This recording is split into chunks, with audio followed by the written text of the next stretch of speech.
Hey, what's going on, everybody? What? Oi, what's all this then?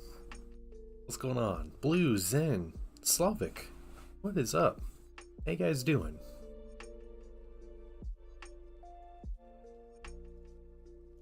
Good evening. We are going to get in here. Sucked into a mobile game called The Tower. Do I have that game? Why does that sound familiar? I have The Tower.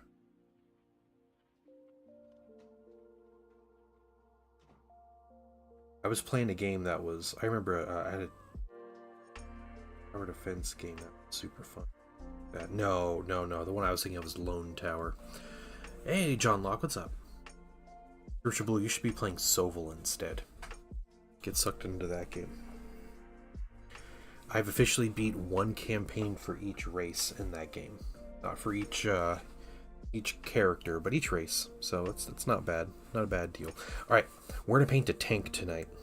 Hope you guys are cool with that. Painting a tank. I need a reference photo here. Alright. I'm gonna kind of keep this reference photo, but we might be messing around with some noosh if we can get that far. I'm gonna start with some red oxide. My first color. This is a new color, and this will be my first time using this. It is not a Rogaldorn. No.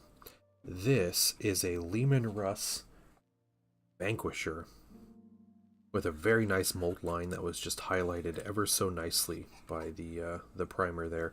But yeah, Lehman Russ Vanquisher for the Solar Auxilia. So yeah, I still haven't been able to try it yet. Raja, how you doing? How you doing? Welcome in, everybody.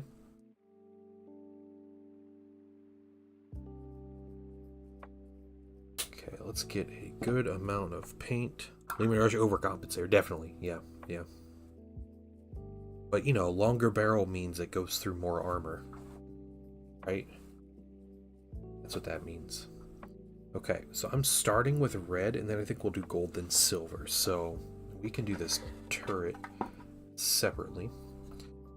This inner panel is going to be red. It's going to be on either side. We're just going to start with that. Yeah, is that what she said? Wolfram Deity had a fun session today. Nice. I have a D&D story for you guys.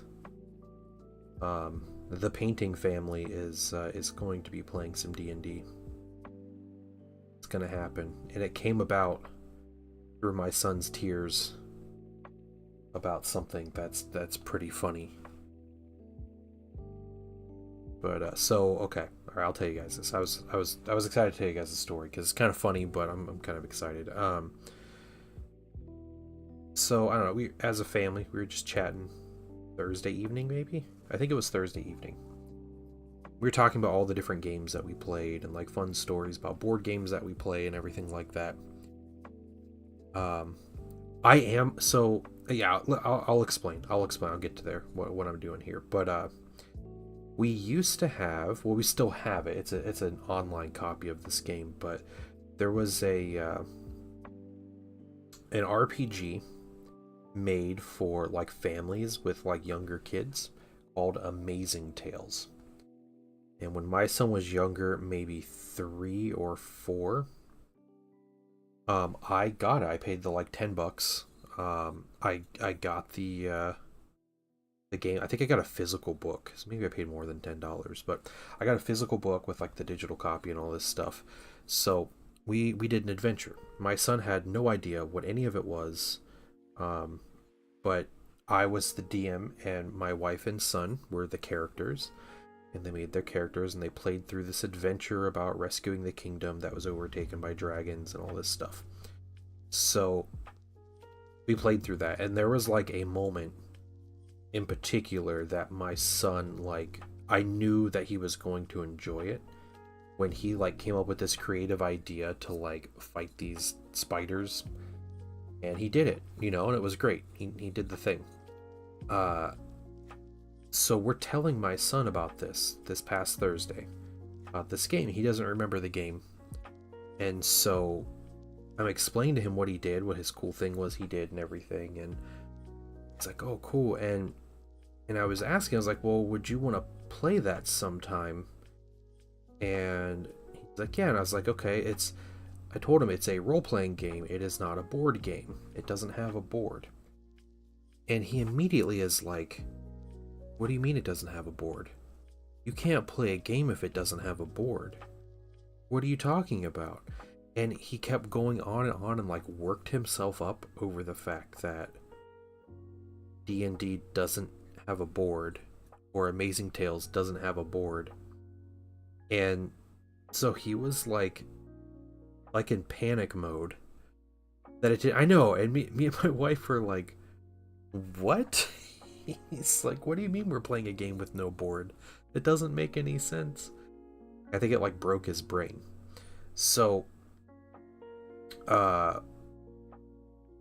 what I did was I went and got my my 5th edition D&D, my player's handbook, and I brought it upstairs and we looked through some of the characters, and he really liked the druid class.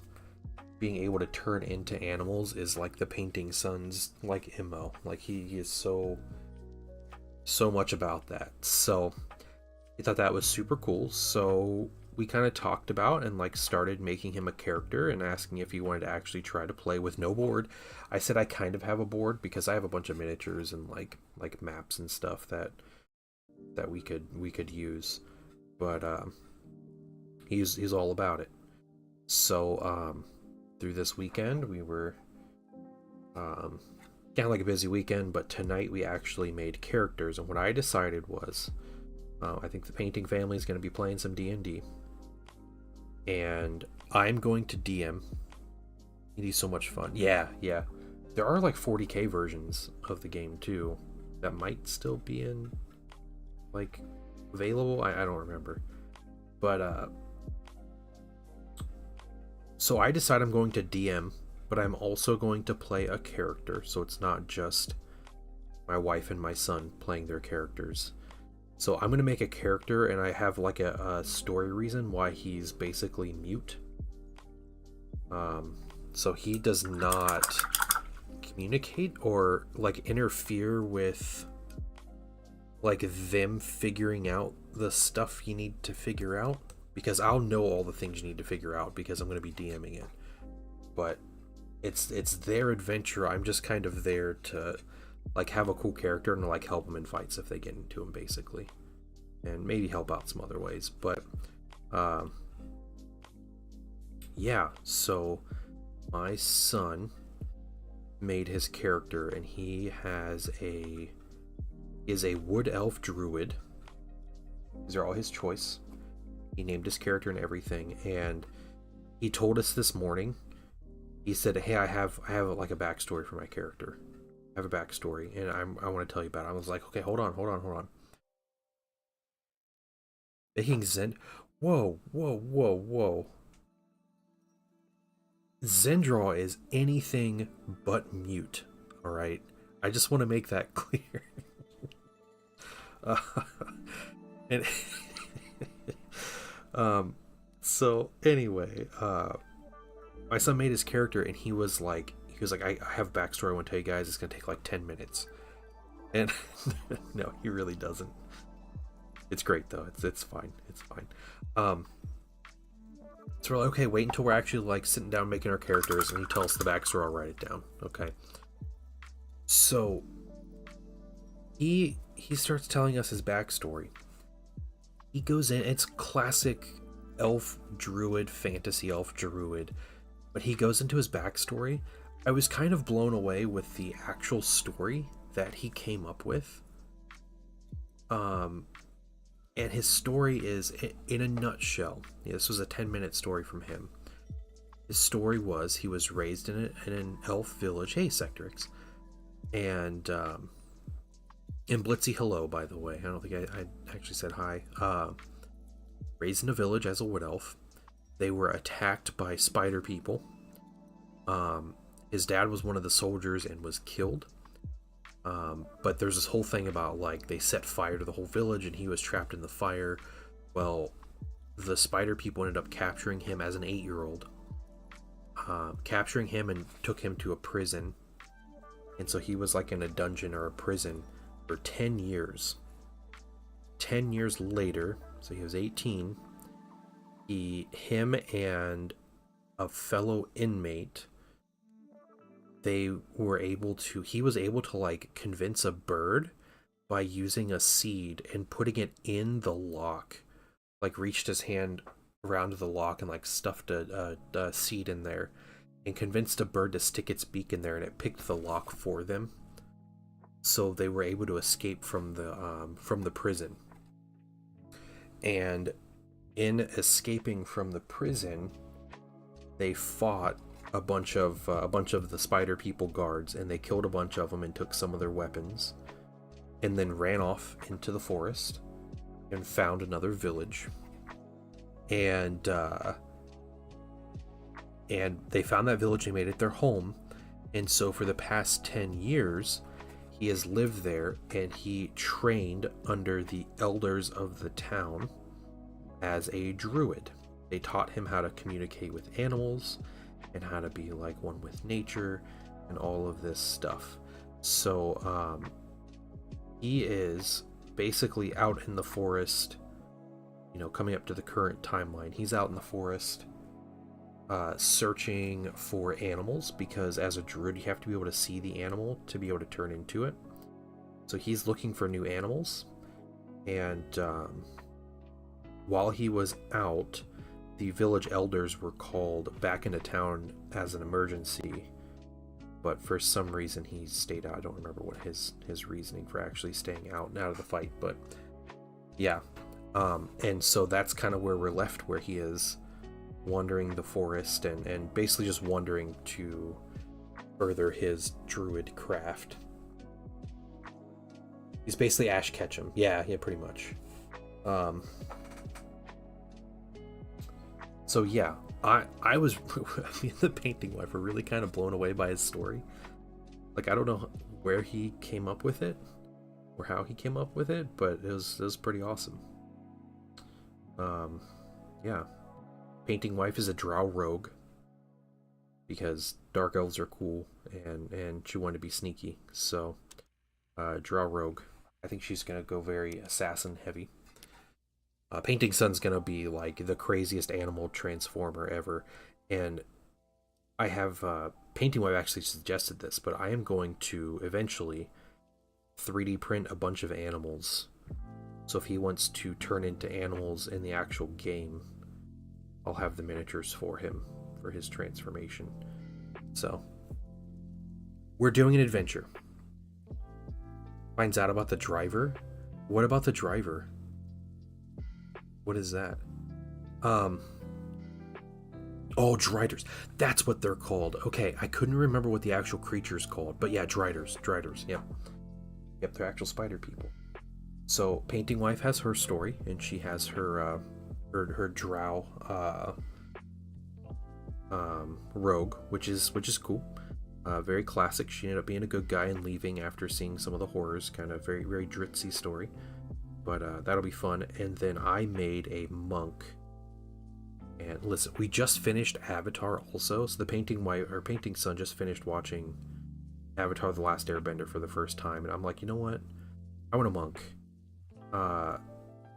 So I made a monk who's, taken a vow of silence and left his monastery to basically seek enlightenment through the world, but is kind of getting more, trying to stay neutral and aloof to the things going on, but is kind of being more and more drawn into the happenings of the world and the plights of people and those sort of things. I'm going to touch up this red. I'm trying to make straight lines here with just a brush, but starting a little sloppy, and we'll correct that a bit. So yeah, it's my monk, and I plan on going like full, like crazy unarmed combat with the monk, but right now I have a quarterstaff because it's a monk. So yeah, if you see me painting a random D&D mini or two on stream one day, It'll be because those are our characters.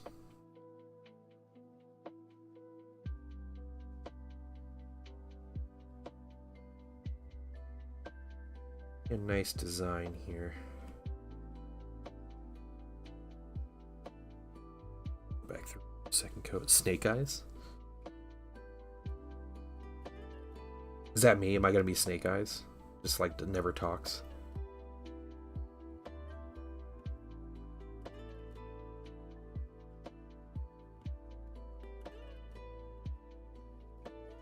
Okay, I think that's it for the red. It's just a little red. It'll end up getting a lot more color, but we need a second coat. We'll do our second coat. We can grab our next color. I do plan on using some Noosh Weathering Medium.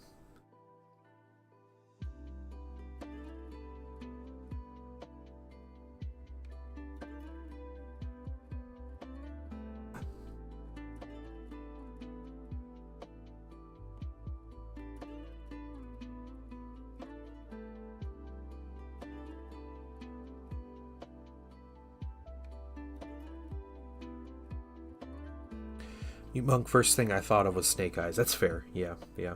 Especially if you go like the Way of Shadow or whatever, right? Just go like sneaky ninja assassin of a monk. I was reading through the monk's rules, and the monk seems kind of overpowered. For a class I always thought was boring when I used to like read through the rules and play a little bit and stuff. Monk seems really strong.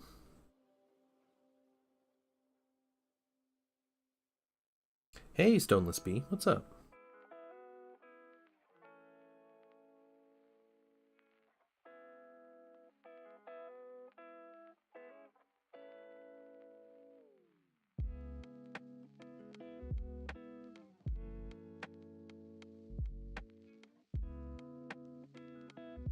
One gentle folks. Hey, Journeyman Paint Hour, how have you been? Welcome in. In a high-level campaign, ran as a way of rising dragon monk. Oh, cool. I'm not familiar with like that, so I only know the stuff from the player handbook, which is like there's the avatar, the way of the four elements. There's the way of the open hand and the way of the shadow. Maybe I had wings and was doing 70 plus damage a turn on average. Yeah, yeah, I can see that. I can totally see that. Okay, I mean, yeah, I can literally run on water, and my dude ends up moving like 60 feet a turn or whatever, and you have the what the way of the open hand has the what is it called? The quivering palm, where you just hit somebody, and if they and it like sends vibrations through their body, and when you choose to stop it, they die. It's the what do you call that from Kill Bill? Basically what you do. Oh, gotcha. Yeah. Yeah, using the chi. Nothing feels better than a smite crit, yeah. Paladins are cool. My other choice for a character, though, would be a good-natured necromancer.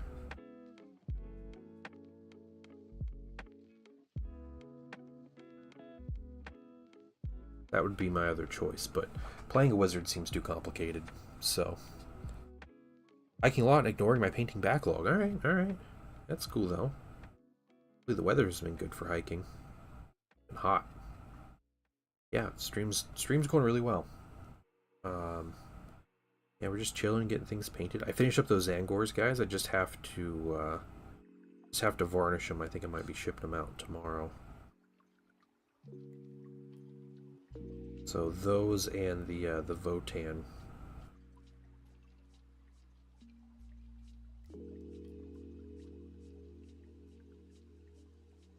A little chunkier, and come back and correct them.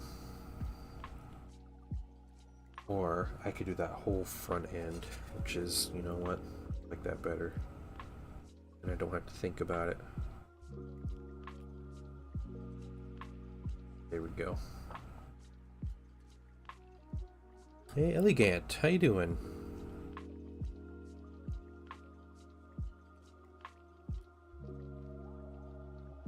Welcome in. Homebrew is literally just double their available chi points. Guy Laser Llama, who added passive ability like level 10. Lets you chi action once per turn free. Oh, okay, cool. Very cool. Wizard Bard Necrodancer. Oh, that's cool. Okay. It's like a bad doctor. Yeah, so that'd be great. Yeah. I think there's a lot of fun things you can do with the Necromancer, right?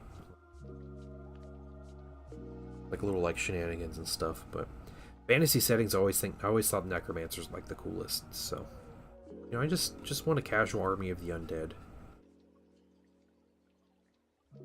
That's all.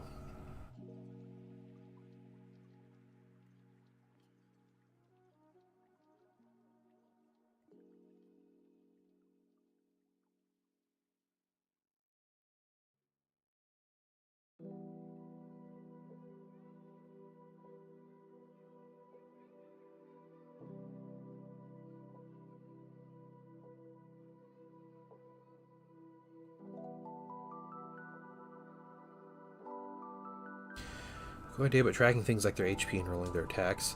Yeah, that's what I think of Raja. Like, wizards seem complicated to me anyway, and then you add into a bunch of other creatures that you're tracking and all of that. It's just too much.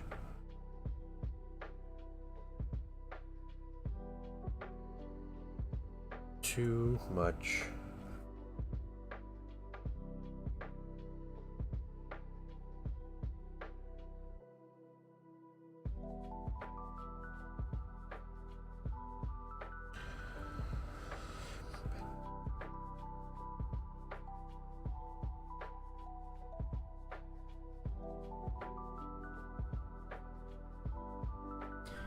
Yeah, Wheel of Minis is undergoing purifying canticles right now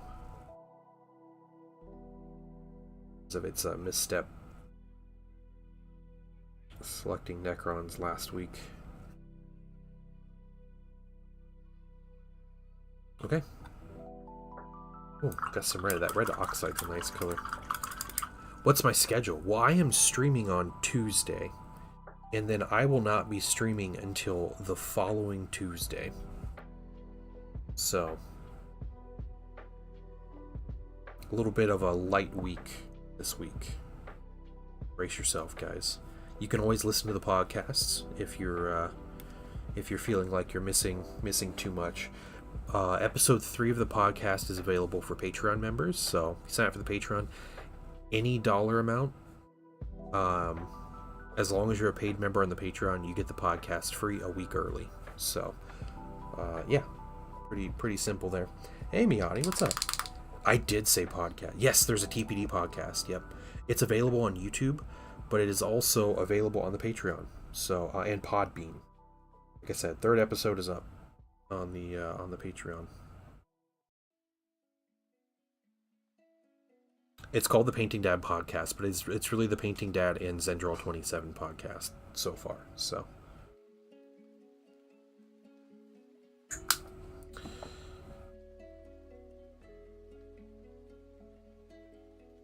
on Spot. I don't know. I don't have a Spotify account.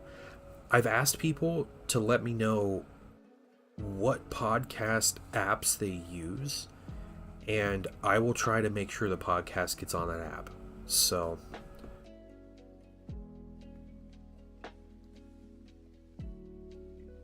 okay, I need to see where this gold trim goes, because that's not a ton. Okay, all right. Okay, it's more on here than on the artwork, which is funny.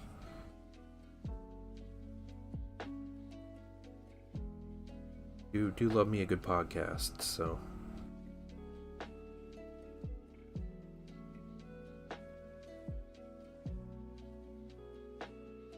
Hey, there we go. Thanks, San. I appreciate that, man.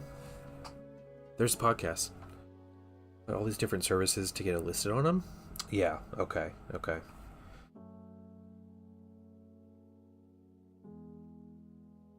Yeah, I'm using Podbean, which like allows you to upload it to different, like a bunch of different services at once. However, Podbean might start trying to charge me for using their services. They have like a limit, but I'm not sure if I can just delete the saved media files. Podbean, yeah. I'm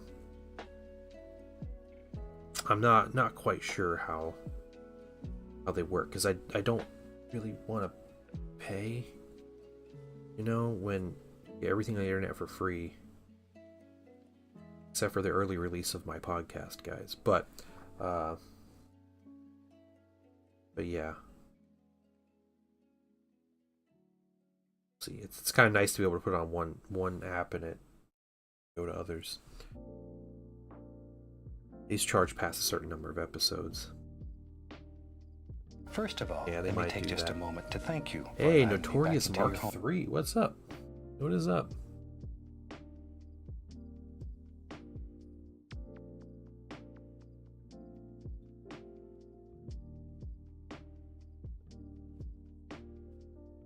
We're painting all these nice bolts here and trim. Also, guys, I watched 2 movies this weekend, which is crazy. I know, 2 whole movies. One I watched / listened to while I was just painting those Zangors and finishing those up, which was Rebel Moon Part 1. It was very mediocre, very mid, as the children say. It felt like weirdly overacted and also poorly acted at the same time. But yeah, it was okay. I can see the 40K similarities. I think like the big bad guy's name is Belisarius, which is funny. And okay, there's an actual griffin. Like, it's sci-fi, like going to different planets with spaceships and, the Imperium and all this stuff. And then there's just like a straight up griffin. I don't have pictures of them up yet. No, I got them sitting right next to me, though. I can show you here in a minute. I painted a squad of Zangors and 2 shamans. Yeah, so that movie was okay. I'll probably watch part 2 just to see it. The other movie me and the painting wife watched was called Leave the World Behind. And I don't know if you guys watched that movie. It has Ethan Hawke. Kevin Bacon shows up in the movie. I thought it was Ethan Hawke, but it's actually Kevin Bacon. But Ethan Hawke is in the movie too, so there's 2 guys that like look exactly the same and no one acknowledges it. It's weird. It's really weird. I thought that was part of the trick. When they showed Kevin Bacon for the first time, I thought the lady was seeing like Ethan Hawke's character, and she's like, whoa, what's he doing there? But no, they weren't meant to be the same person at all, and that was more confusing to me than the movie. But it was a pretty good movie. It was very like weird kind of thriller, like suspenseful movie.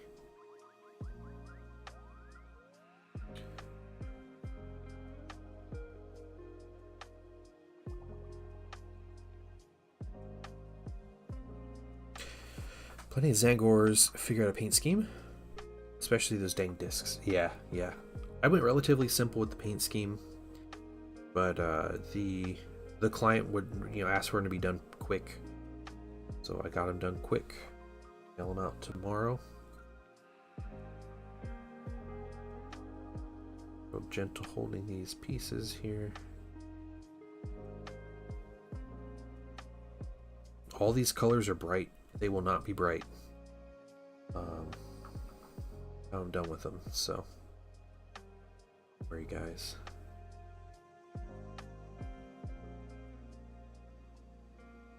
Trying to get nooshed. It's Radokan Prime 50 models. Nice. Alright. Moving off in the first Descendant. Not familiar with that. I played some Sobel this weekend. I completed a Lizardman and a Skaven campaign. Both. Well, okay, the Lizardman campaign was way better, but I think I had better luck. with my my units, my initial units and everything. I like Destiny and Warframe. Oh, okay, cool. Very cool. The Skaven playthrough took me 2 tries, but I eventually kind of figured out something that worked. Yeah, my Lizardman playthrough, though, I got all Dino Riders. It was awesome. Just units of Cav. I think the last mission I had 4 units of Dino Riders, which are like the Lizardmen, Saurus, Cav, and then 2 units of Saurus Warriors. And that was my army.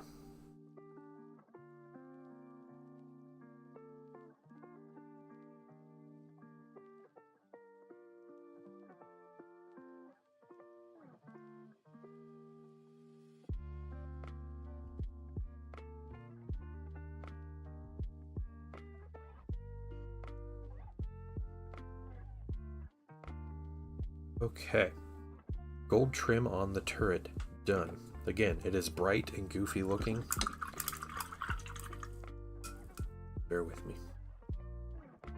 Yeah, so my orc run, I did I played the chieftain, who has the orc, like the boys, right? The normal like orc boy unit. And then I took a unit of boar riders, a unit of wolf riders. I never gave the wolf riders bows. I just never bothered to spend the money. I always thought I had better things to spend money on. I never did any archer units. It was 100% melee.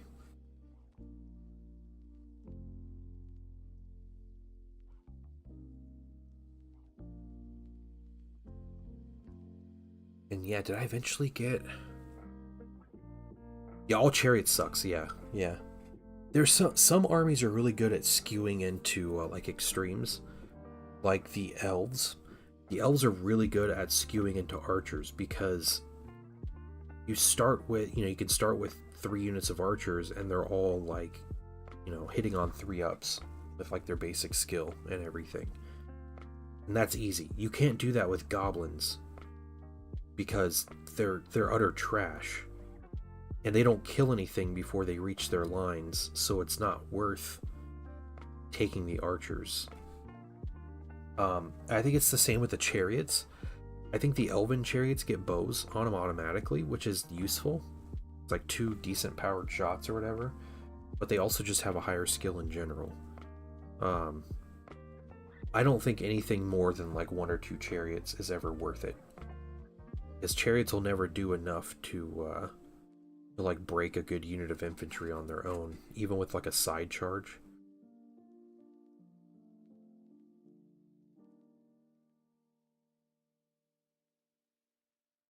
Yeah, 1 chariot is good though. Just going like 1 chariot and cav with a chieftain or something. What makes chariots nice is that they're tiny, so you can maneuver them really easy.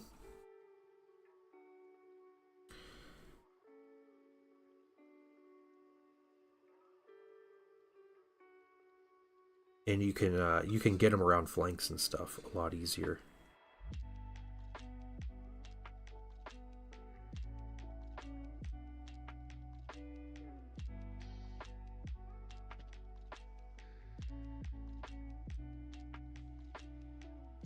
Fantasy. Yeah, Ghost Hawks, we're talking about a game called Sovl. Sovl. And Sovl is it's called Sovl Fantasy Warfare. It's basically Warhammer like 5th edition or 6th edition, but it's a free game on Steam. It's weird. It's like this weird like simplified version of Warhammer using D6 and inches and rank and file units. Incredible game. It's super addicting for how bare bones it is. Yeah, it has a campaign. It has like a roguelike element to it. So there's a lot of cool stuff with the game.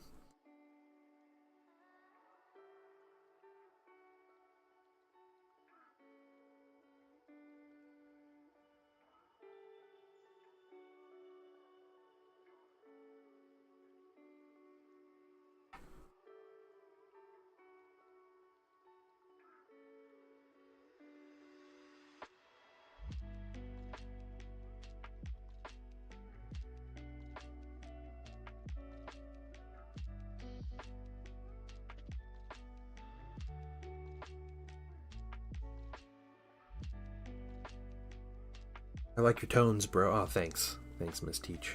How are you? Complete stranger here. Never comes in my streams.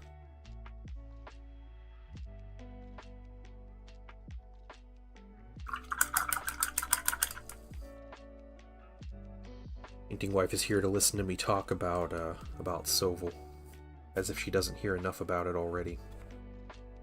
This thing has a lot of trim, the sides and everything. New moderator? Crucial Blue, that is the Painting Wife. You just don't recognize her because she's never watching my streams. But it's summer, so she stays up late. More Sovol, yeah, yep.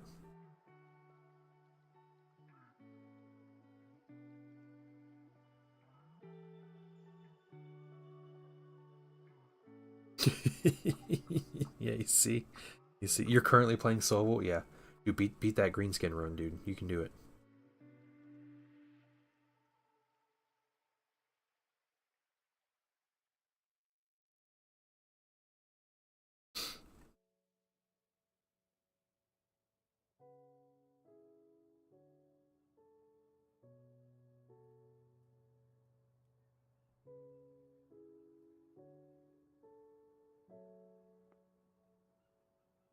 I thought painting the Dracosan tank, but it just seemed way more intimidating than the Leman Russ.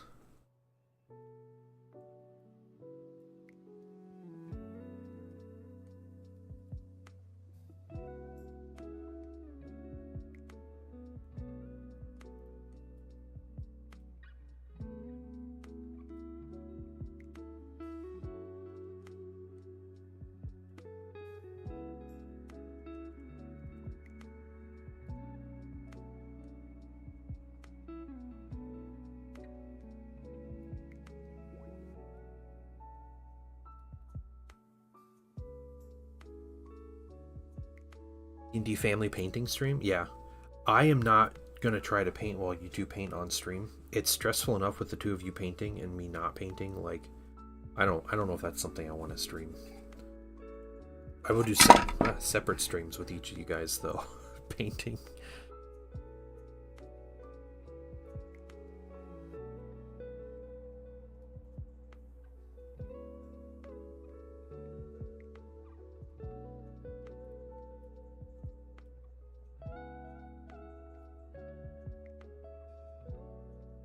Yeah, we did that once.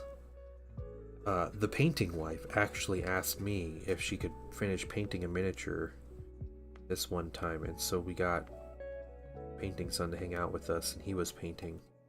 And I was like, well, I'm gonna paint in a little bit, so we're all crammed around my desk, and they're both just like asking me nonstop for colors and paint and advice and all these things, and I'm just like, I can't deal with this. Probably the most stressful painting experience I've ever had. Yeah. I was telling everybody about Painting Son's character and his like crazy backstory.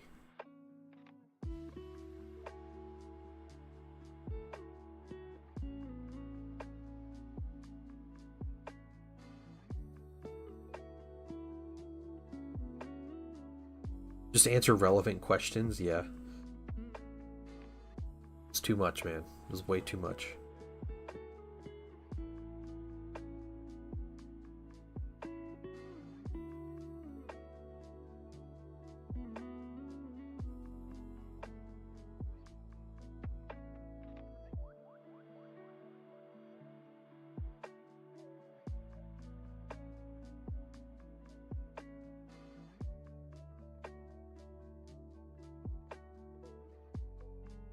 All my questions are relevant.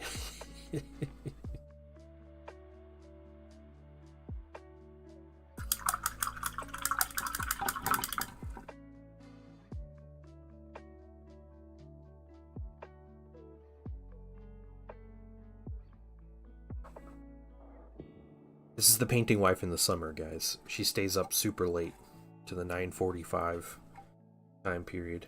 Late enough to be in my stream.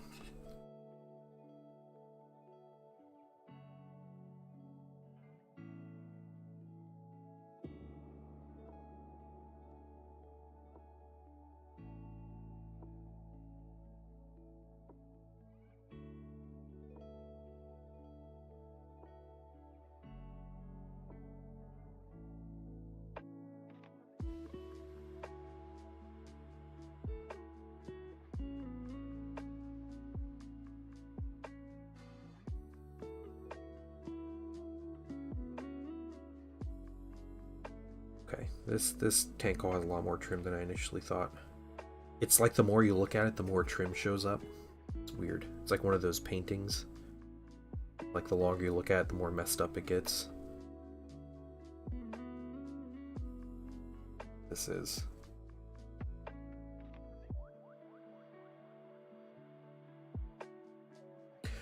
So how has everyone else's weekend been?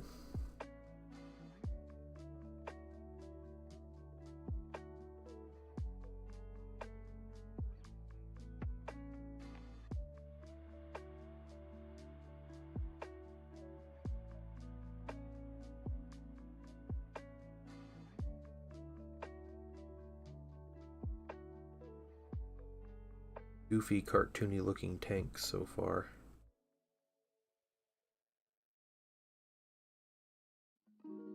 Hoping looks better where I start getting all the weathering stuff on it.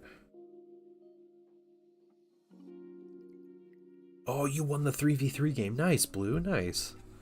Nice and boring. That's the way to go. It's awesome, dude. Hey, you know what, though? That's fine. Your team won, so you had to help somehow. Who were the factions? Wasn't it like 3 Necron players?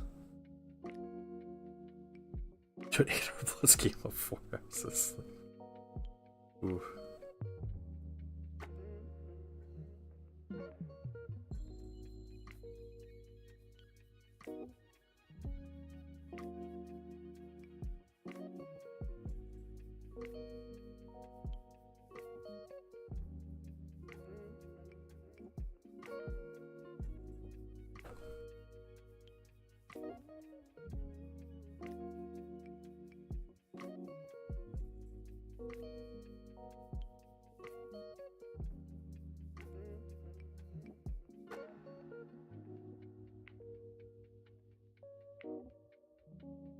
Necrons versus Dark Eldar, IG, and Tau. That's right. That's right. Objectives in order, whereas we get the win for surviving and holding a certain amount of points. That's cool, man. That's really cool.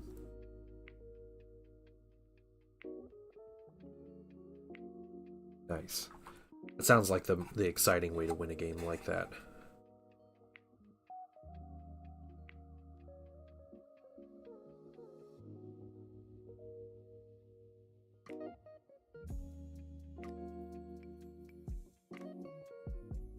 I like hearing about the narrative games you guys play. Like the bygone era of 40K. I feel like.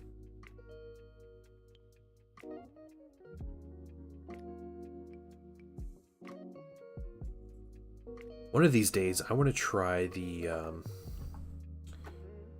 40K Horde mode from the who are those? The Poorhammer guys.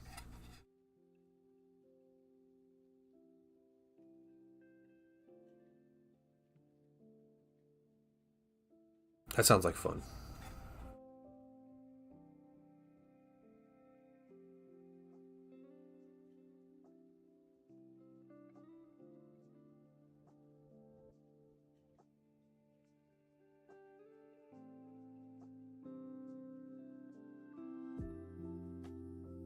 Fight against a combined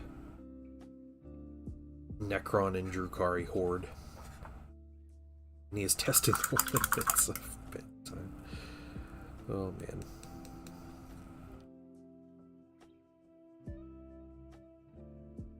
I'm so happy I'm blessed with a good sleeping child. Last night he requested to go to bed early. Or not so much early, but we have like our whole bedtime routine that takes like an hour. And he was just like, he's like, I just want to do it quick so I can get to bed.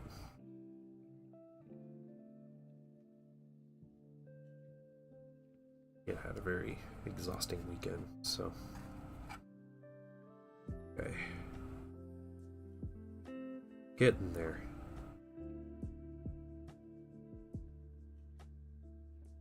It's a GW Mini without 1,000 extra details.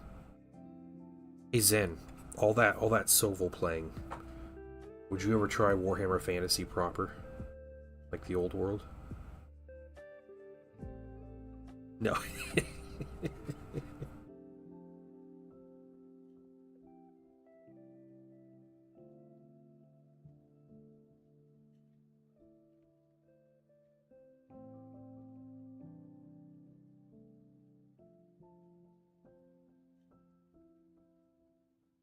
Yeah, yeah. It's just that game. The game is fun. Like the gameplay on that game is fun.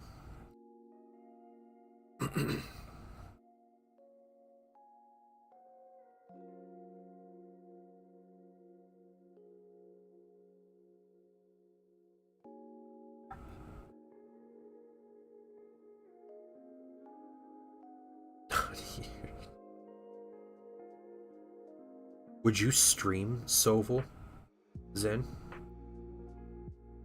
Or do you need to hide it like it's shameful?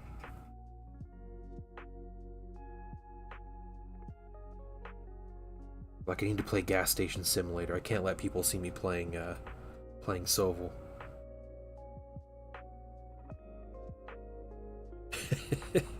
Fuegan hates it. Jeez. He streams Genshin, he has no shame. That's so true. Be curious how it'd be played. Man, I had a dude get mad at me because I streamed Balatro that one time.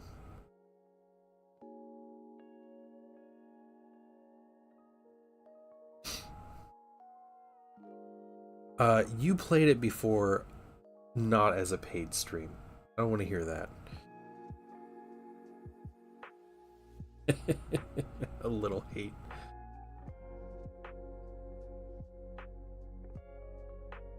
And after two, yeah, okay, alright.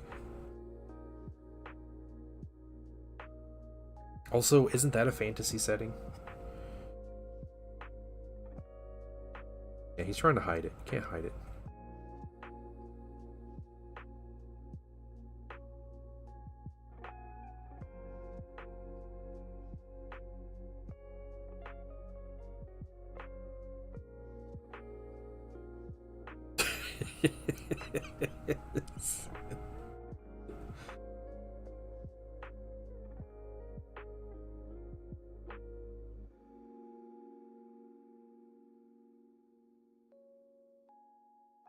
I just really couldn't believe that game was like 85 gigs.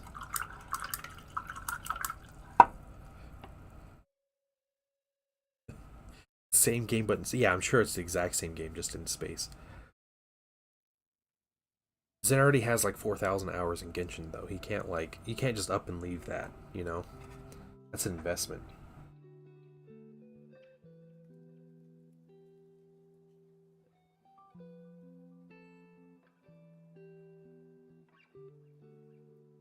Also, I just want to say, Fuegan, I love you, man, but the fact that you're like all about like watching Soval would be so boring, yet you're literally sitting here watching me paint a plastic tank. And I get it, people have different interests, it's fine. It's just from the outside looking in, it's kind of funny.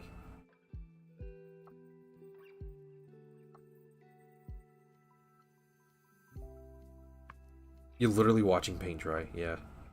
Come here watching paint dry. I can't do that, it's too boring. That's true. So you wouldn't care if if someone's playing so full. Always the listeners that have the strong opinions. Yeah, no one actually watches what I do. I think Zen probably is the one that like stares at the screen more than anybody, and I doubt like he's playing a game right now, so he occasionally comes in to tell me I'm out of focus.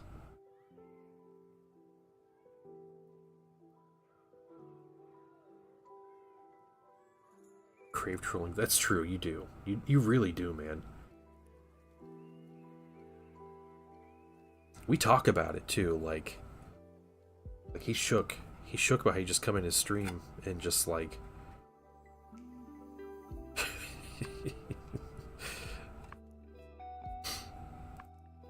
I'm new to this. Build the Sagittar.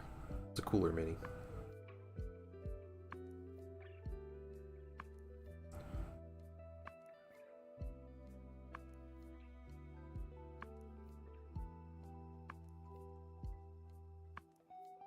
It's my favorite streamer, Mr. Obeast. What?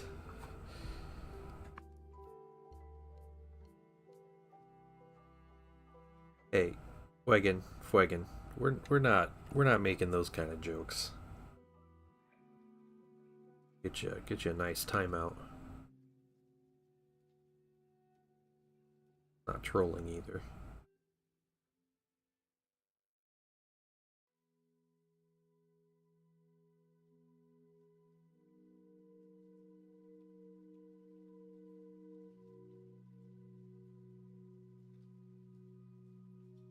Space wizard toting robots. Yeah.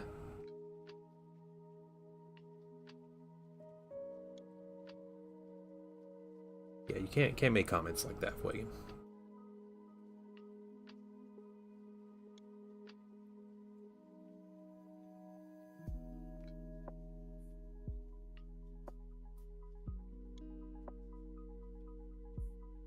I don't know. The vehicle seems a little more fun to build than a bunch of.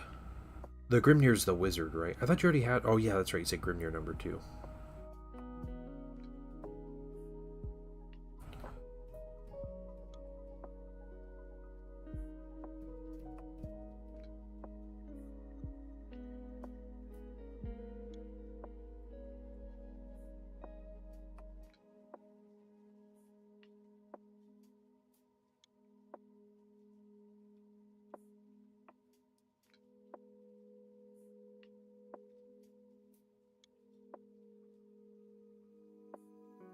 Emmys for a commission piece I did. Oh, cool. Okay. Okay. Can you take multiples of them? Or, I thought he was like a special character like Gandalf. I don't know. I don't know anything about Votann rules.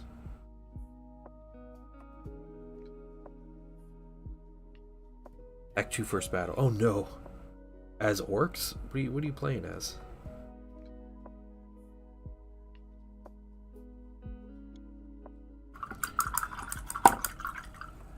Crack their critics 0 times. Oh no.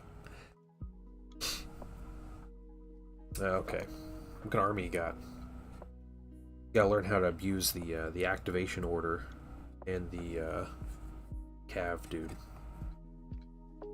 Oh, I don't know if you knew this, Zin. You can change your regiment formation, like width and depth, which might be helpful also. Like making your damage units really wide. You put out more attacks because more dudes in there, especially with cav, like shock cav units, like boar riders or knights or whatever. In the comments and abusing mod powers.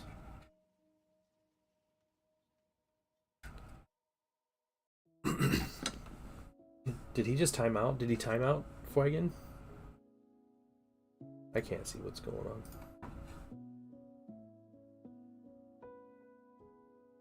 Oh, I just deleted it. Okay, that's fine.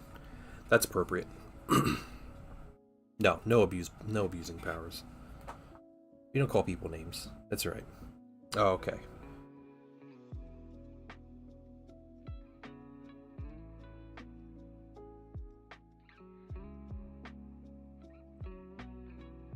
It's right. As long as we good.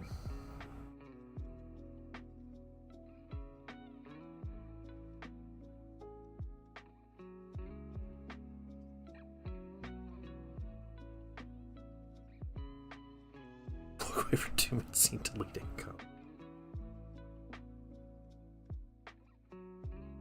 Fucking's getting too spicy.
Okay, I think that's everything on top. I need to get this,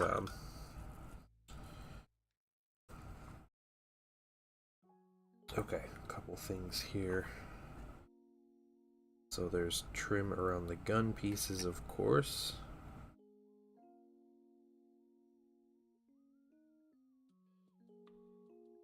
Lost. Dang. Yeah, okay. So Zen, sorry, you alter your regiment width and depth when you start a campaign and you're in the map view. In the upper right, there is a button called Army View, and if you click that, it brings up your different regiments. If you click on one of the regiments, and I've noticed like you kind of click and like move your like hold and move your mouse around for a second, it pops up an arrow that sits toward the left and right inside the regiment. It's like a plus and a minus sign.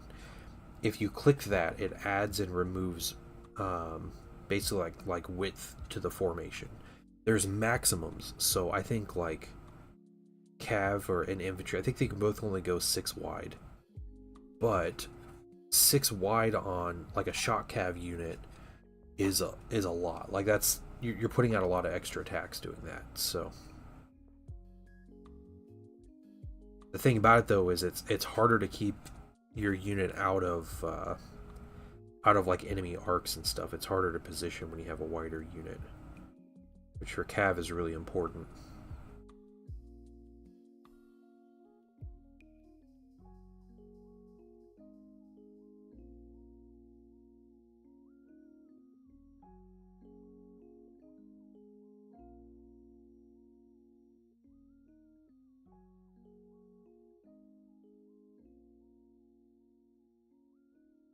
Just have to get this other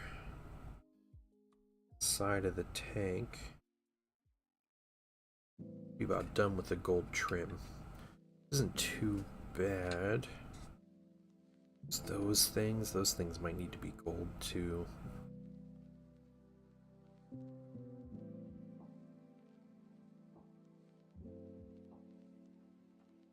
Oh yeah, I bet. Those two need to be gold.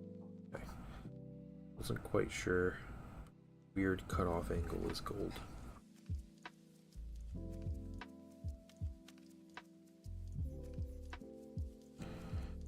Yeah, you can sharpen your nippers with aluminum foil.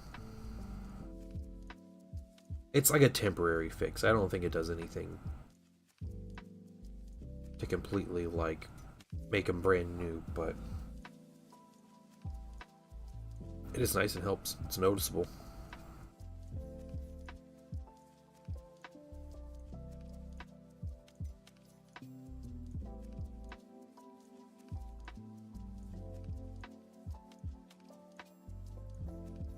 Yeah, maybe painting this tank on Tuesday. I have some minis to assemble and kind of prep before my next stream, so for my next commission, I got my next 2 or 3 lined up, ready to go soon, so we'll be getting there. I got some Warhammer Fantasy minis to paint next. Changing it up, got 3 games for my next 3 commissions. Actually 4 games for my next 4 commissions. Yeah, so fold up a piece of aluminum foil, like make it really thick, and then just clip through it a bunch with the nippers, and it sharpens them. Yeah.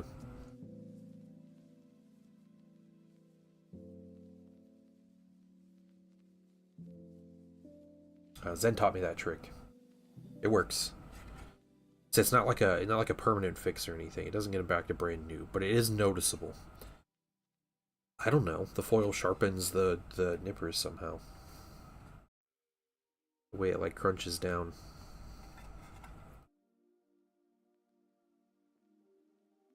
Don't ask questions, just do it.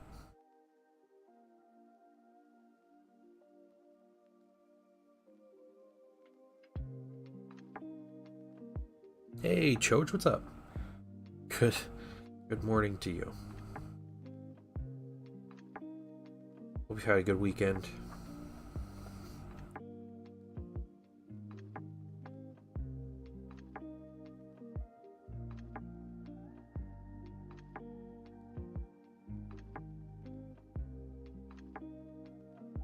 Yeah, I've really been wanting to play some Old World. Yeah.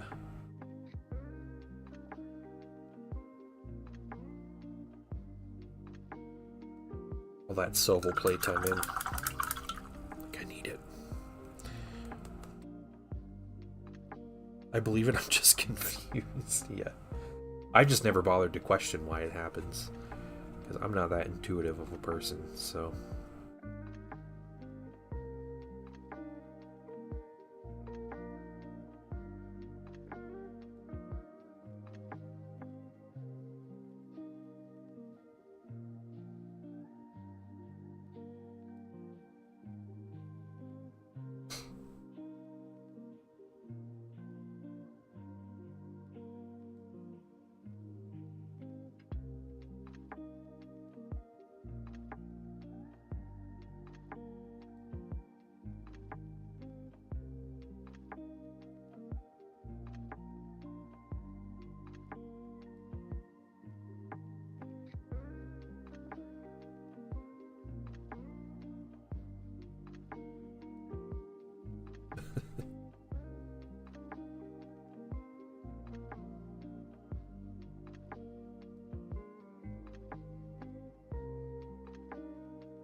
Okay. A lot of gold. Again, guys, this mini is very, like, bright and bare bones looking. But I'm going to try some Noosh weathering medium. And weather this thing down in a really cool way. And we're going to see if how that works. You know, I think I'm going to keep these silver. I'm not going to paint those gold. That's not going to happen. It's going to be a pain. I'm excited, Sectorix. I'm really excited. Prepping flesh cutters years ago. Came across a 240p video. Yeah, there you go. Yep, the ancient knowledge from the old ones. Okay. I think we're going to mix up some silver. That's the next thing we're going to do.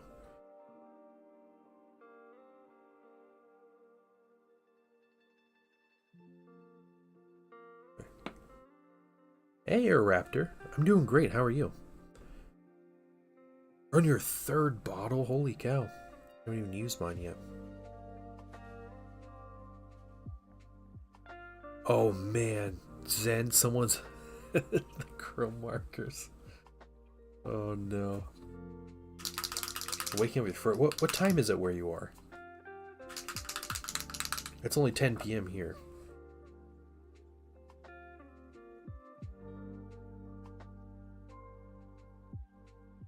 Started learning Legend of Five Rings. Tried it sooner. Okay. I have heard many things about it, but never bothered to try it. It's like a card game, isn't it?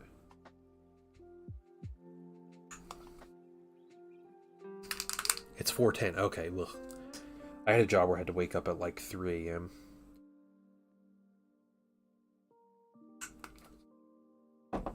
I was not a fan. Yeah, the cards. Okay. Yeah.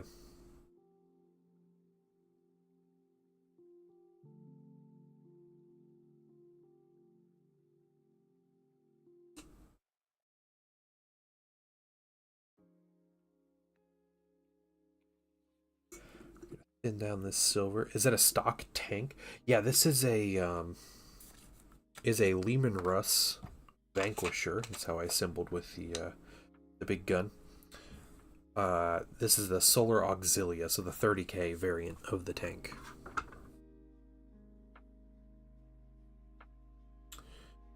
So I'm gonna try a bigger brush.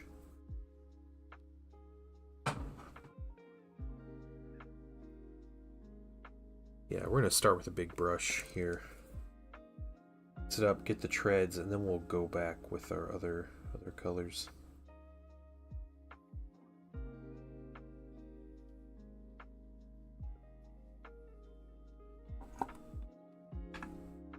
Yeah, it'd be good for Krieg as well.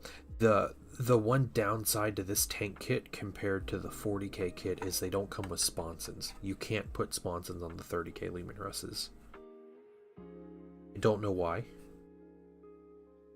Just how they're equipped. Apparently they didn't find the STCs for sponsons for Leman Russes until after the Horus Heresy.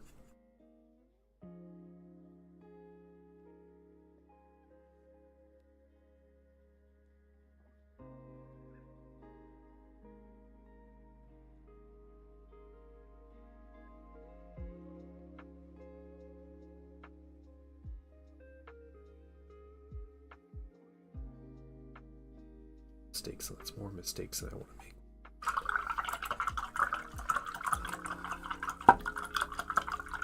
It's going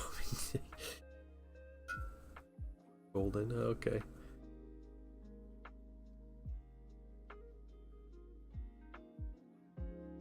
Yeah, so there are two different like Leman Russ variants that GW sells.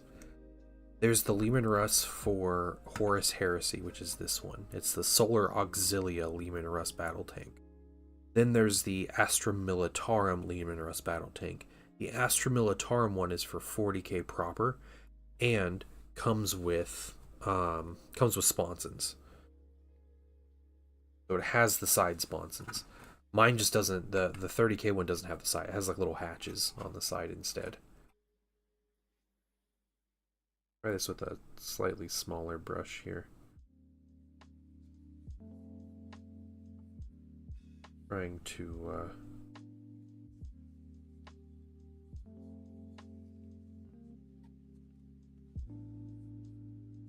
not get silver paint all over this nice. This is warm gray is this color.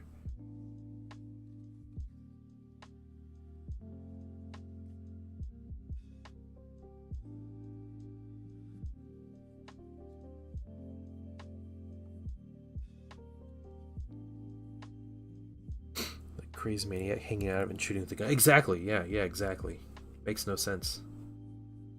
30k is far too reasonable of a setting. That's why it's not their main setting.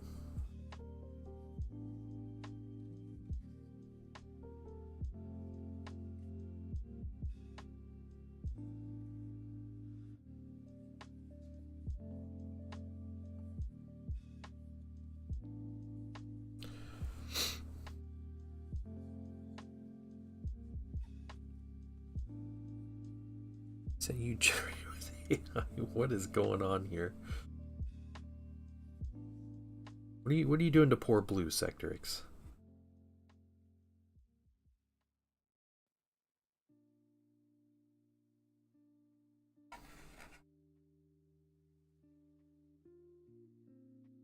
Play 30k? It's not caught on my area. That's fine, Lord. You know, sometimes those kind of groups are like, you know, what you make it. And there might be people playing or just collecting, just kind of looking for a same group, like in, you know, in the same kind of state you are. My whole thing is, I know people talk about how, like, you know, there aren't groups for certain games and stuff.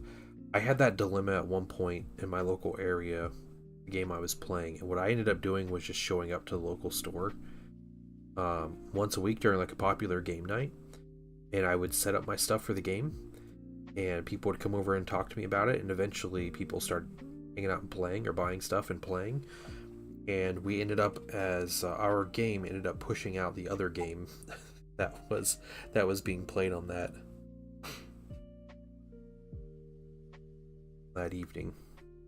Their group got so big. So, you know, it takes some perseverance, like putting yourself out there. If you really want to, you know, like, I really wanted to play that game. I wanted to play against people. So that's, you know, that's where I went with it. But yeah, there's some nice looking minis. I agree. You have 1,000 pots of paint? Why? Why do you have that much paint?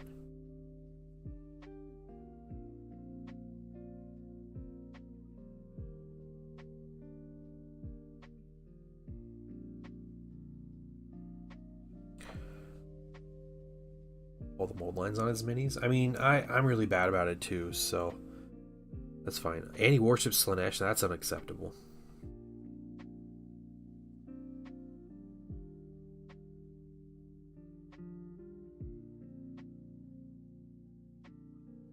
Don't know how you figured that out, but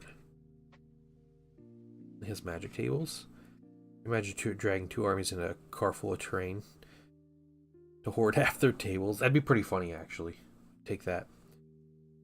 Does he's more welcome to watch my streams. Yeah, the game I was playing was Star Wars Armada, so it was like pre-painted minis. So, you know, it was a lot less set up. Like, there wasn't terrain, it was like cardboard pieces and stuff. So, yeah, a little less to lug around. But I get it. I get it. You don't have to lug around like 2 like full armies and everything. Erebus' lover. What in the world? What kind of drama is going here? Yeah, X-Wing was great for that. Yeah, X-Wing was the game that we pushed out of the evenings. It was X-Wing night, and I showed up with Armada stuff, and then eventually more people were playing Armada than X-Wing. I do have a set of 3D terrain for Armada though, but it's not practical because you very much like land on the terrain and everything. Like, it's a big part of the game. It wasn't expensive to get into. I mean, it was more expensive than X-Wing, yeah, because X-Wing had a $30 starter set, but Armada was a cheap game.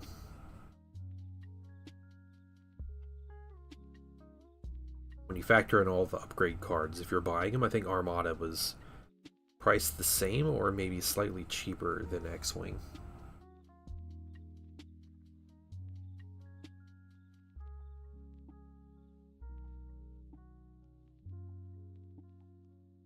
Hey, Isidore, what's up, man? How's the Void Dragon coming along? Yeah, Armada was killed off as well. Yep. Armada and X-Wing.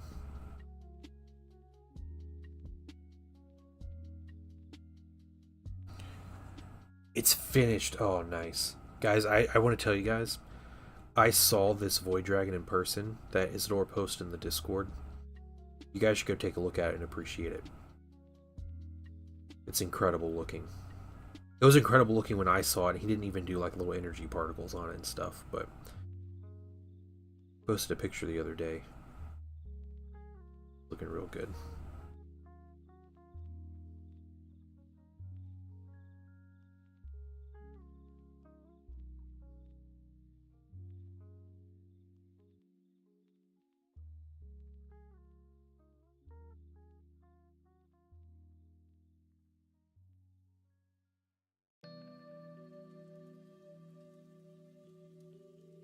Painting treads all day. That's what I'm here for. I'm excited though. As for how simple this tank looks. We'll get its weathering. Do I hate painting treads?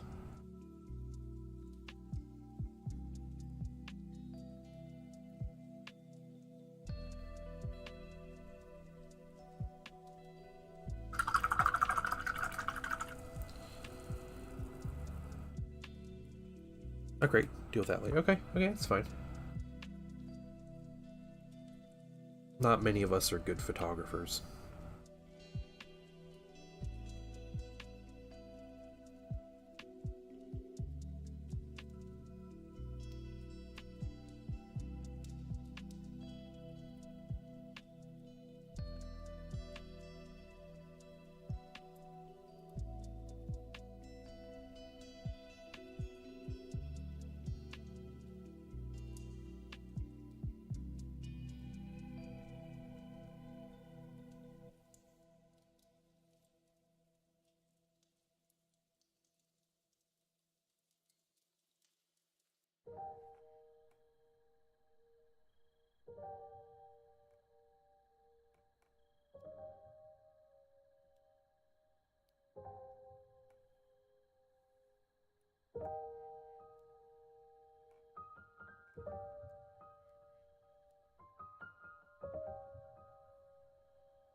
Tank's gonna be the longest I've ever spent on a Imperial tank.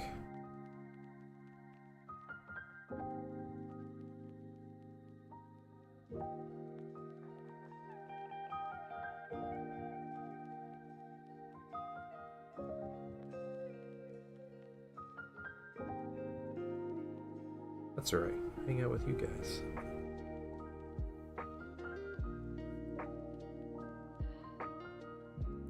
Nice looking tank. Thank you. Thank you. It looks very simple right now. We're going to do a whole bunch of weathering on it. Grime it up after we put all these base colors on it, which, to be honest, I have 2 more base colors. Actually, 1 more base color after this silver, so the base colors are almost done.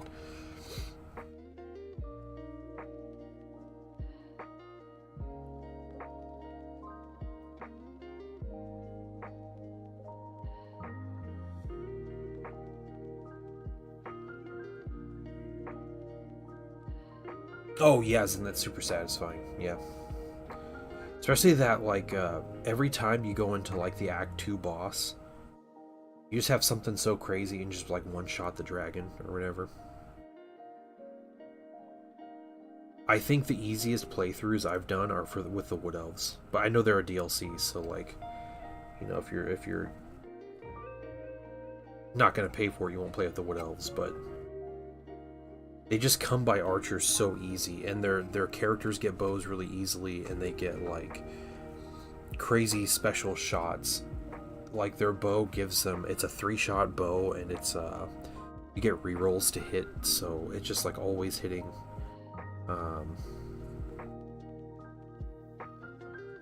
Yeah, they're just really good. They have archers, they have really good archers, they get rerolls to hit, and 2 attacks in melee.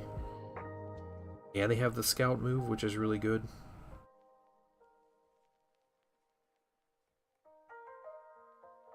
Their cav come with bows. Good stuff.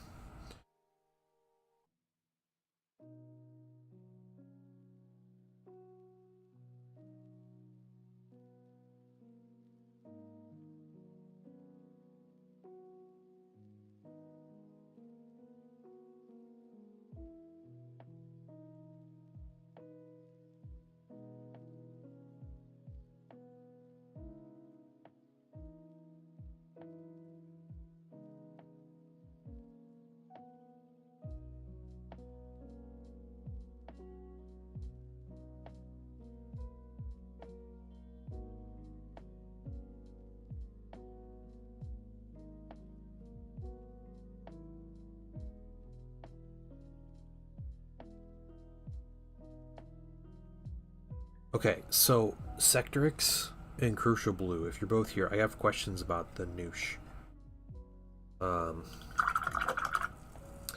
Mainly, how long should I let it sit to do what? So is it like, let it sit for 5 minutes, let it sit for 45 minutes? Like, do they give you different results, I'm assuming, but like, how dried out does it get over the course of that time? Or at least what's been your experience with it?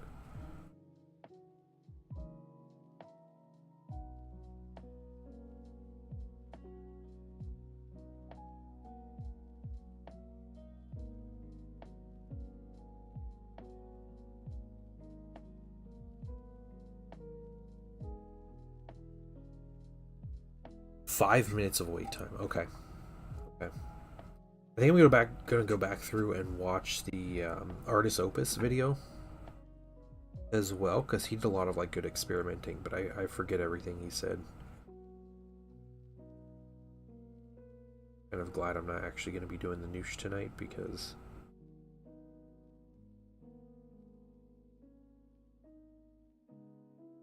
we can try a little bit and experiment if you guys want. Might be a good time to do that. Okay, treads are done. Got this big parts here.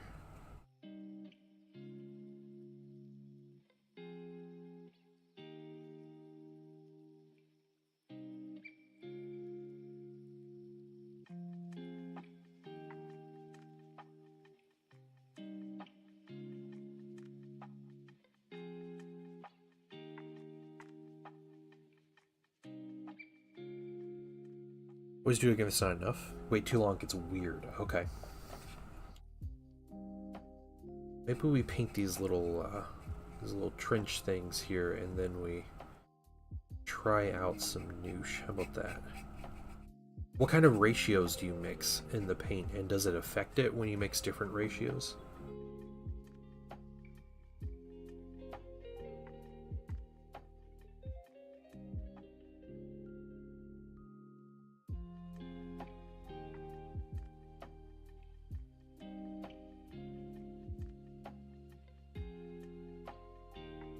Four to 1 noosh in paint, and you think the color was strong enough with that? If that's the case, I can see why Sector is on his 3rd bottle already. That's cool though. I think by volume, I think noosh is cheaper, so.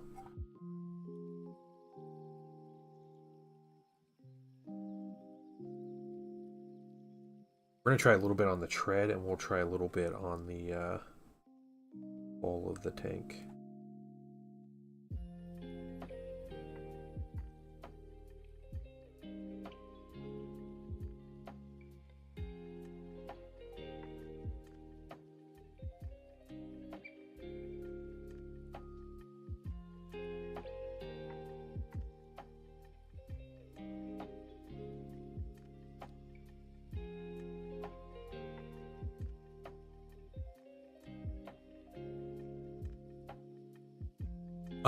Kind of. Yeah, Fuegan, they're gonna kind of be a grayish white color.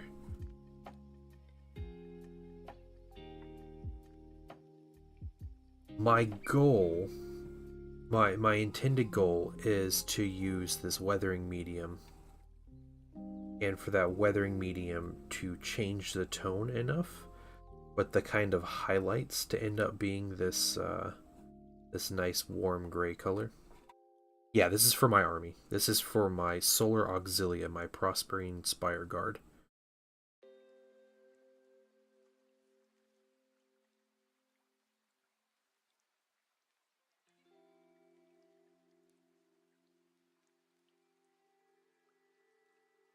Yep, paint the tank for fun. That's it. What I wanted to do.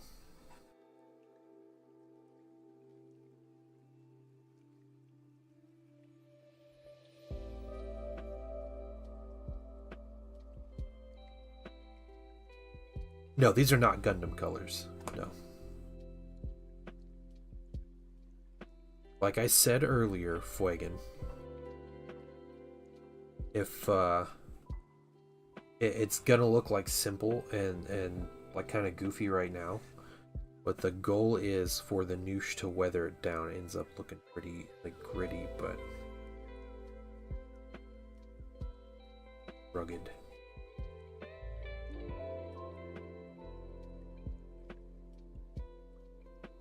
They kind of are, yeah.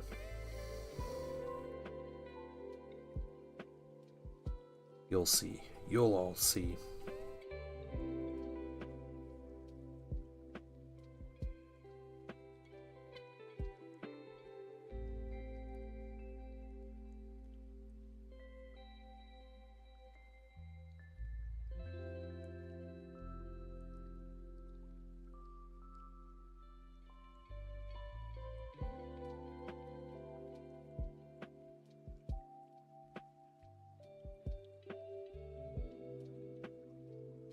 Straight up Rhinox hide. Okay, cool, cool.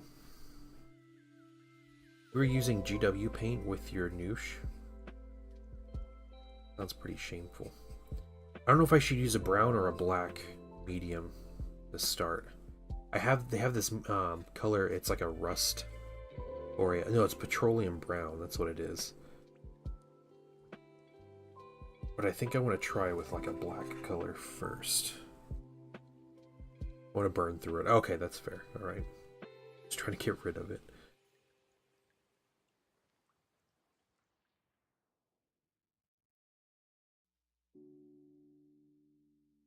Okay. Let's take a break on these silvers. Story before I go? Okay.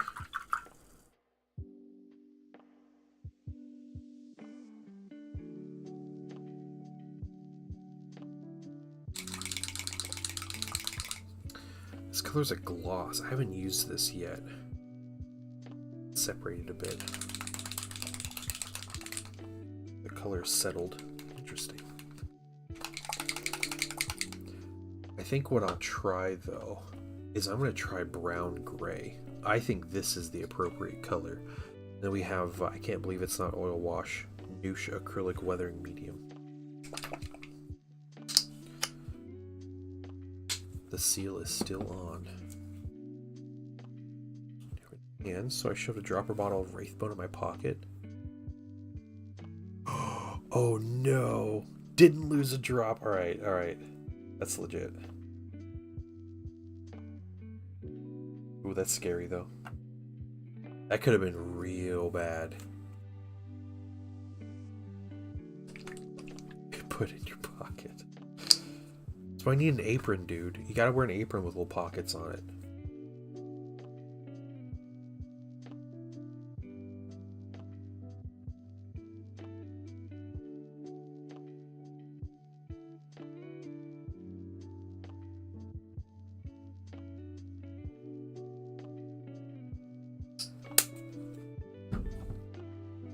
Apron with no pants, yeah. What's this close to my waist? I'm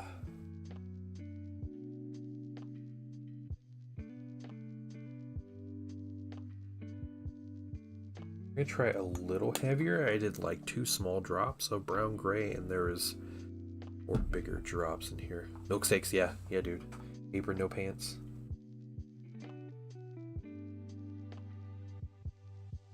This is making me nervous, guys. Making me nervous. We're gonna try it down where there's like some texture down here. Then we'll put it on the tread.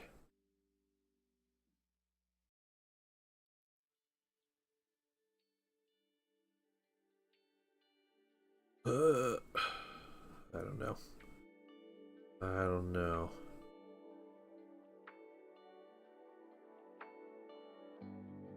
See, I don't know if this is too light, too heavy. Officially, Noosh. Here, we'll put it on that too. I'll put it up there.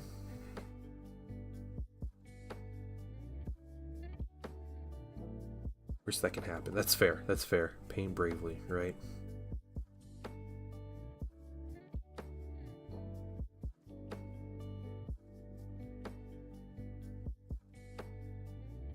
This is why we do it over the base colors.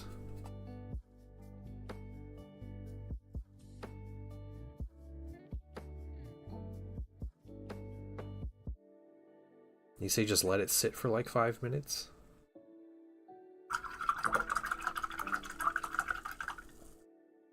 Maybe too much paint, maybe too little, I don't know. But we're experimenting.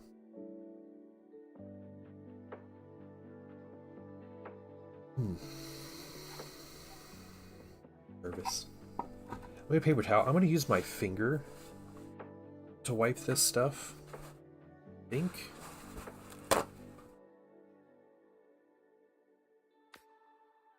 Artist Opus guy said fingers are the best for this. But we'll see. I'll have paper towel handy.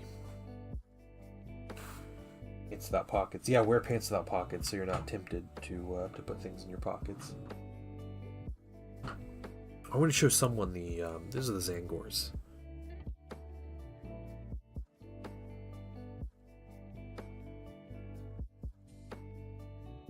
Said they just need their, in here. They just need their varnish.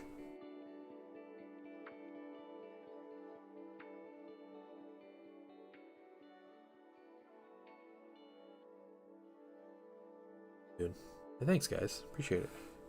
Don't use Q-tips. Yeah, Q-tips will get like in the nooks and crannies, right?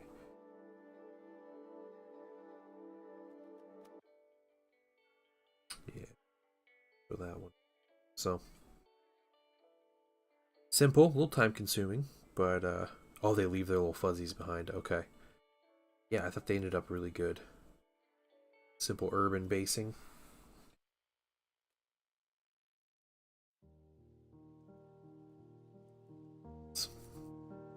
I don't want to start painting because then I feel like I'll forget. But I can see where it's like kind of starting to dry. I don't know if that means I put it on too heavy or if it's going to come off anyway. Should I have varnished my mini too? I didn't have to varnish my mini, did I? Go for it now? Okay. Alright.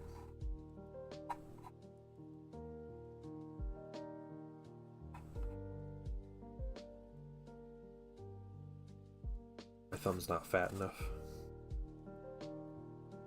That may have sat a little too long.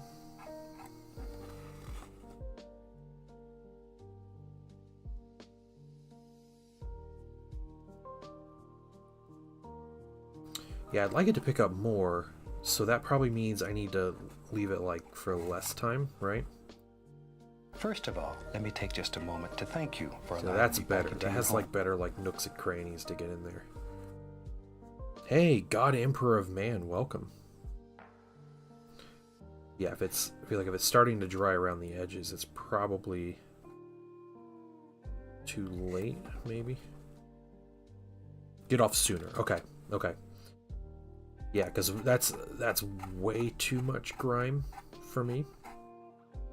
And I think a higher ratio of noosh to paint, right?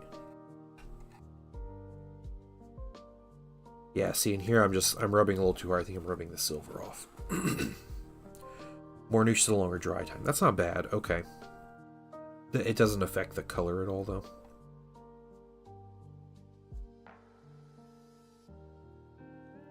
I come in here and do like this.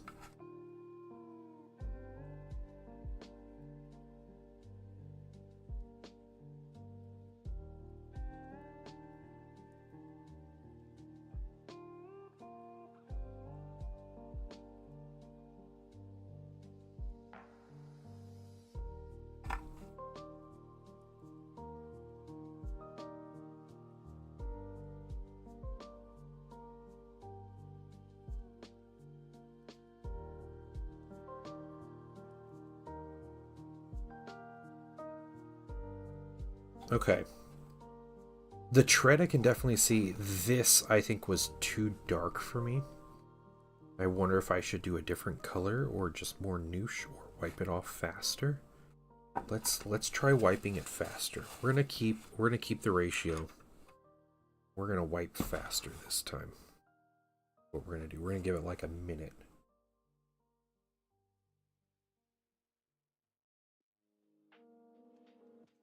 All over here.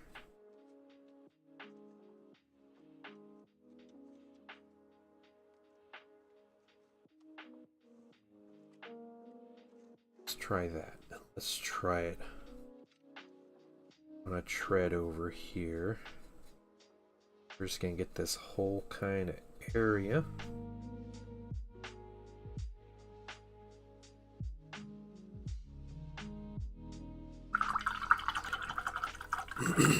Over white, it'll be stark. Yeah, yeah.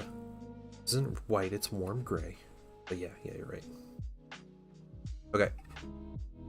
If I just start wiping.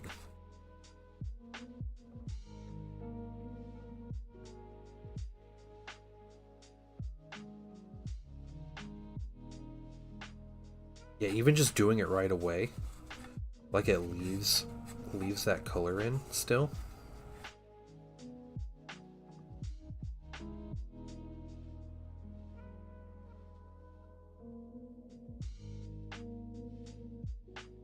That is probably a little closer to what I was thinking.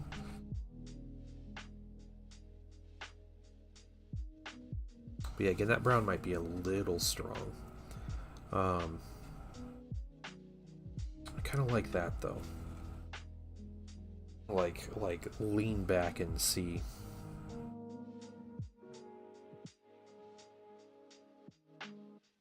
I don't know if it does or not. It might. It very well could.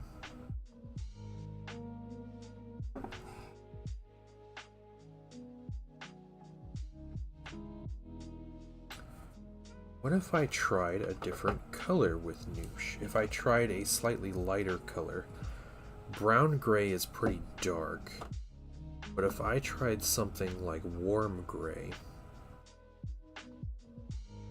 or even, you know what I could try?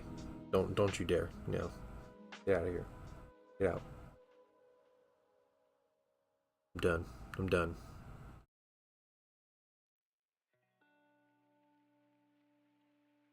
Try more noosh. Okay, we will try more noosh. I will about double the amount of noosh. We'll try it on the other side. Yeah, because like the color is still showing perfectly fine through this stuff. I put 2 drops of paint. Apparently way too much. Alright. Let's flip her over.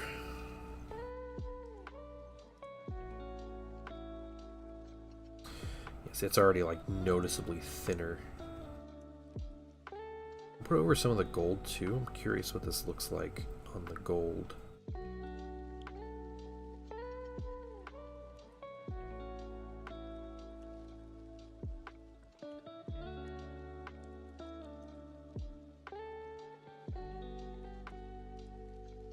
Yeah, because there it starts to behave a bit like a wash, right?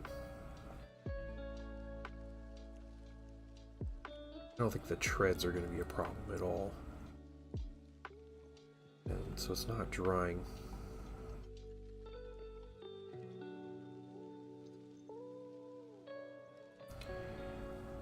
More noosh. More noosh might be the answer. I like this color. I like this brown gray color.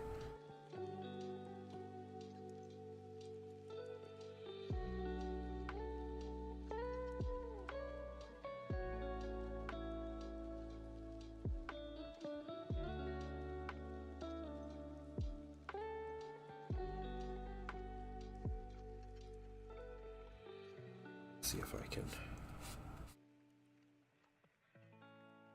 I'll see, we can get the direction that it kind of streaks in, like that streaking grime stuff.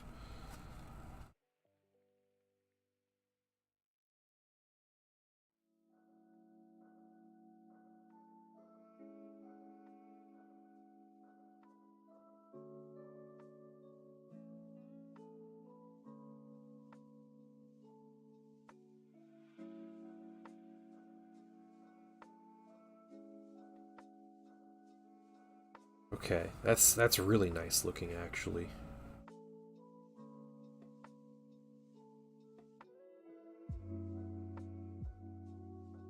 A little lighter, a little more defined maybe.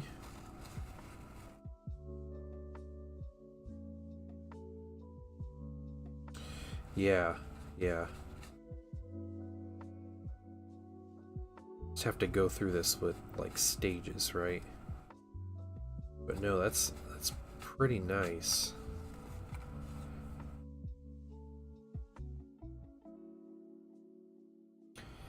Yeah, I definitely think I can work with this. This I think is similar to what I'm looking for. And yeah, that over the whole mini, it's gonna look insane. Look insane.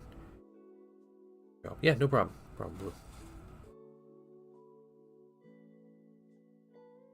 On the treads too, it's gonna be a real easy way to wash the treads. But yeah, so we'll kind of correct over this stuff and then we'll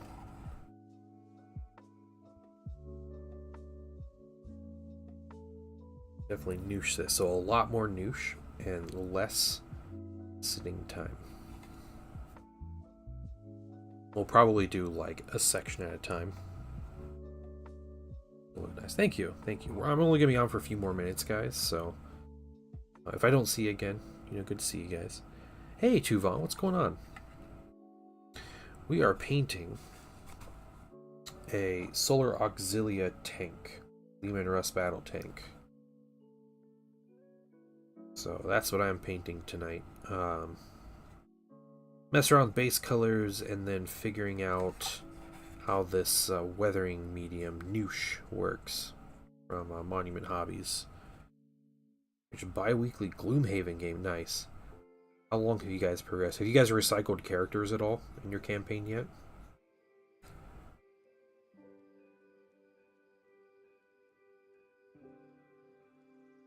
retired characters, I guess. I know it's a thing, but I've never played Gloomhaven, so gotten as far as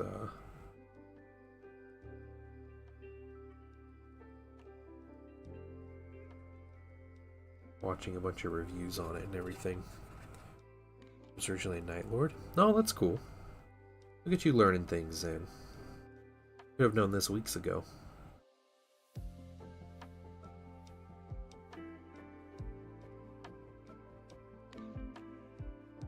Jaws Line. It's a 20 mission campaign. Okay, okay. That's cool though.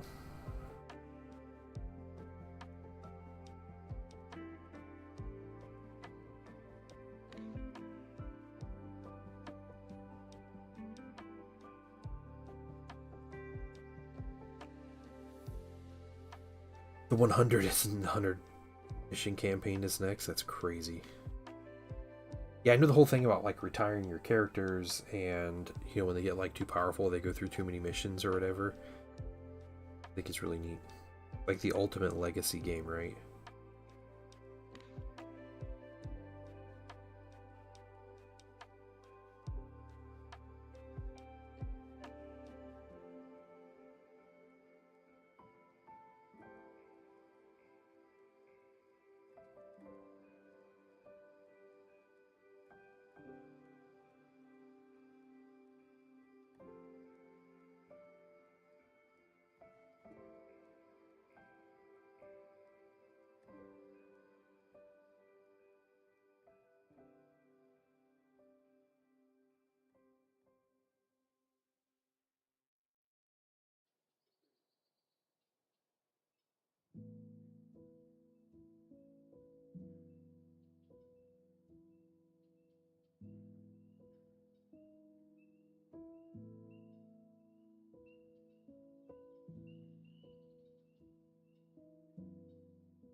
Are difficult.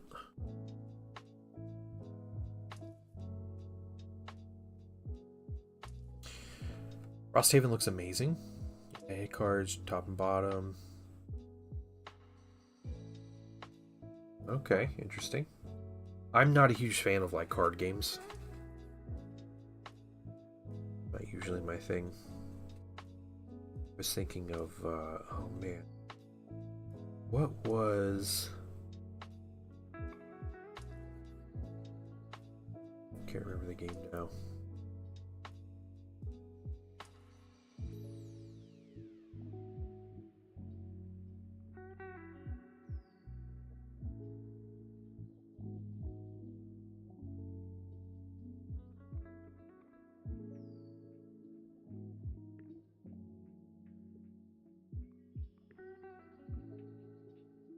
Resource management, nice.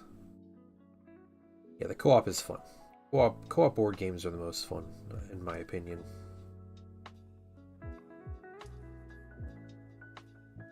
It's always more fun to like get together with a group of friends and try to work through and solve a problem than to go through and be like, haha, I won.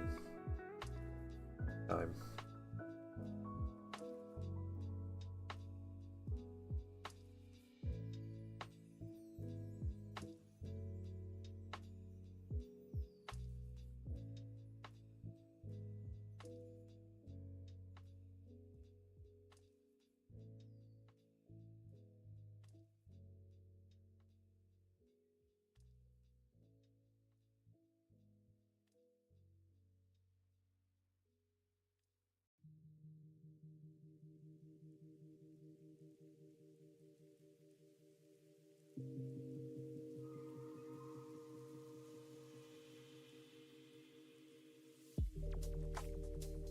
With a girlfriend. All right, Tuvon, you have a great one, man. Thanks for stopping by.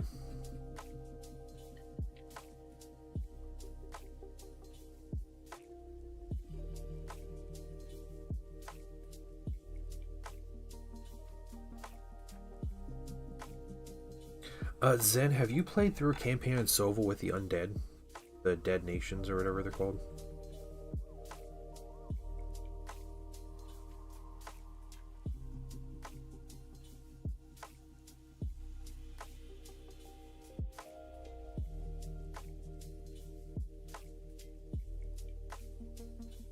Yeah, you're just struggling with the like the melee armies, right? That was my first playthrough, was with him, and I beat it. Like, I don't know what I'm doing. I'll get the zombie giant, sure.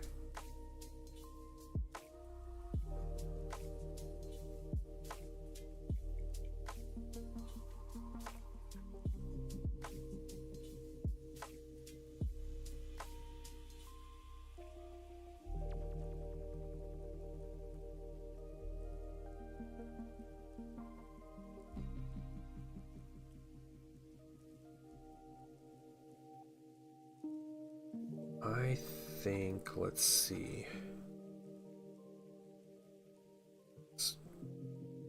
Great metal.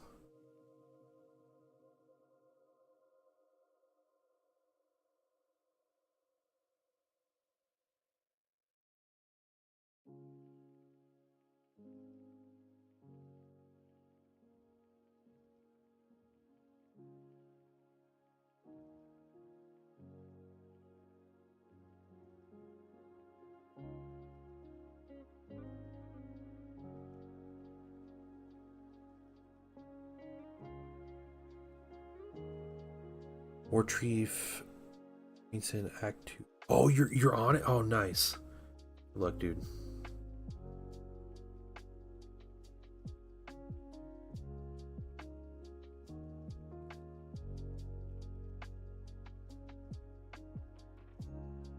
I think that's too much silver.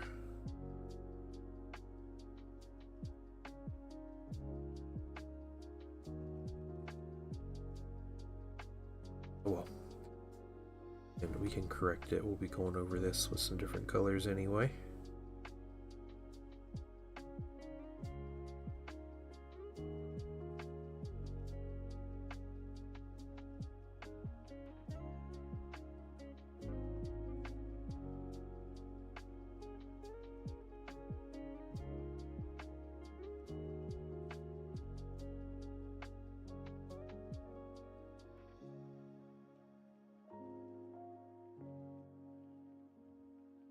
Even the treads and like those back parts, and gets it. Just little pieces. We'll paint that silver though.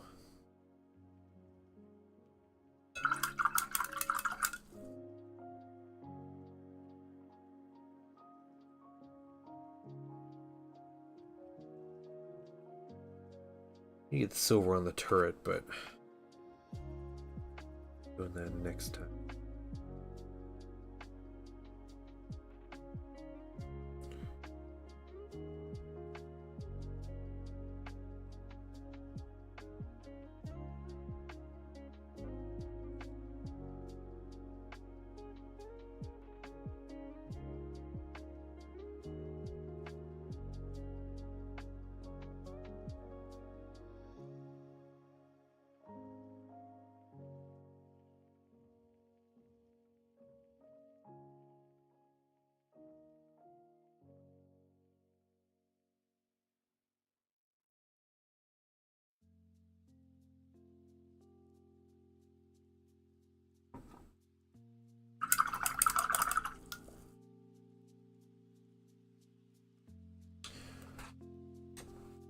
All right.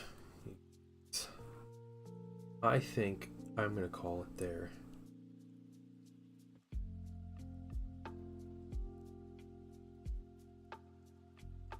Yeah, I think we're just gonna jump off for the night. So, find someone you want to watch, find someone painting minis, and I will see you guys on Tuesday. And then after that, yeah, I'll have an entire week before I stream again after this Tuesday. I will be streaming Tuesday, normal stream time, 10 a.m. to 2 p.m. But again, if you want to listen to the podcast, come join the Patreon. They get to listen to it early before everybody else, but I got about a little less than a week Patreon to listen to the podcast. But yeah, you guys have a wonderful evening. I will see you guys on Tuesday.